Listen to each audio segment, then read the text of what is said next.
என்னன்னா இன்னைக்கு நான் ஒரு விஷயம் பார்த்தேன். அதுக்கப்புறம் என்ன சொல்றதுன்னே புரியல. அப்பாக்களோட கஷ்டங்கள் என்னன்றது இன்னைக்கு நான் அந்த விஷயத்த பார்க்கும்போது என் அப்பாவோட நினைப்பு எனக்கு டக்குன்னு வந்துடுச்சு. உண்மையிலேயே ஆண்கள் கிரேட்டுங்க. வெளியூர் போய் வெளிநாடு போய் குடும்பத்தை விட்டுட்டு தன்னோட குடும்பத்துக்காகவும் குழந்தைங்களுக்காகவும் அம்மாக்காக கடன் அடைக்கணும் தங்கச்சிக்காகன்னு ஓடி ஓடி வேலை பார்க்குறாங்க பார்த்தீங்களா? அந்த ஆண்களுக்கெல்லாம் நான் மனதார தலைவணங்குறேங்க. என்ன இன்னைக்கு நடந்துச்சு அப்படின்னா, வெளியில போனேன். ஒரு 4 மாடி கட்டடம். ஒரு அப்பா, வயசான அப்பா, எங்க அப்பாவை விட வயசுல பெரியவராக தான் இருப்பாரு. வயிற்றுல கயிறு கட்டிக்கிட்டு சைடுல தொங்கிட்டு பூசிட்டு இருந்தாங்க வெளி சைடு. அது பார்த்த உடனே அப்படியே எனக்கு ஒரு நிமிஷம் ஷாக் ஆகி நின்றுட்டு அந்த இடத்துல. அங்கிருந்து விழுந்தா ஸ்பாட் அவுட்டு. கயிறு கட்டிட்டு வேலை செய்யறாங்க. அதை பார்த்த உடனே எனக்கு என் அப்பா ஞாபகம் வந்துடுச்சு. என் அப்பாவும் ஒரு கொத்தனார் தான்.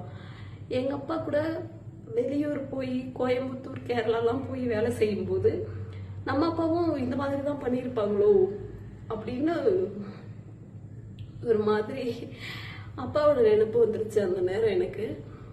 உண்மையிலே ஆண்கள் ரொம்ப கிரேட் தாங்க. இன்னைக்கு என்னதான் ஆணும் பெண்ணும் சமம், ஆண்களுக்கு நிகரா பெண்களும் வேலைக்கு போக ஆரம்பிச்சுட்டாங்க, சம்பாதிக்க ஆரம்பிச்சுட்டாங்கன்னு சொல்லலாம் வாயால.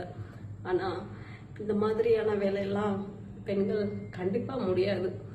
ஃப்ளைட் ஓட்டலாம், ட்ரெயினும் ஓட்டலாம், என்ன வேணா செய்யலாம், மம்பட்டி பிடிச்சி கலவை கலக்கலாம், சித்தாள் வேலை செய்யலாம், பெரியாள் வேலை செய்யலாம், எல்லா வேலையும் செய்யட்டும். ஆனா இந்த மாதிரி 4 அடிக்கு மாடியில கட்டடத்துல உச்சி வெயில், என்ன வெயில் அடிக்குது, நம்மளால கீழே நிக்க முடியல. 4 மாடி கட்டடம், அந்த மாதிரி இடத்துல எல்லாம் தொங்கிக்கிட்டு நிச்சயமா என்னதான் பெண்கள் கோடி ரூபாய் சம்பாதிச்சாலும் அந்த 1 ரூபாய்க்கு ஈடாகாது. நான் இன்னைக்கு பார்த்த அந்த ஒரு விஷயம் என் மனசு அப்படியே அந்த நேரம் அப்படியே உருக்கி எடுத்துடுச்சு. என் அப்பா எவ்வளோ கஷ்டப்பட்டிருப்பாரு. அப்போ நம்ம அப்பாவும் கொத்தனார் தானடா அப்படின்னு ஒரு நிமிஷம் ஷாக் ஆகி நின்னேன் நான்.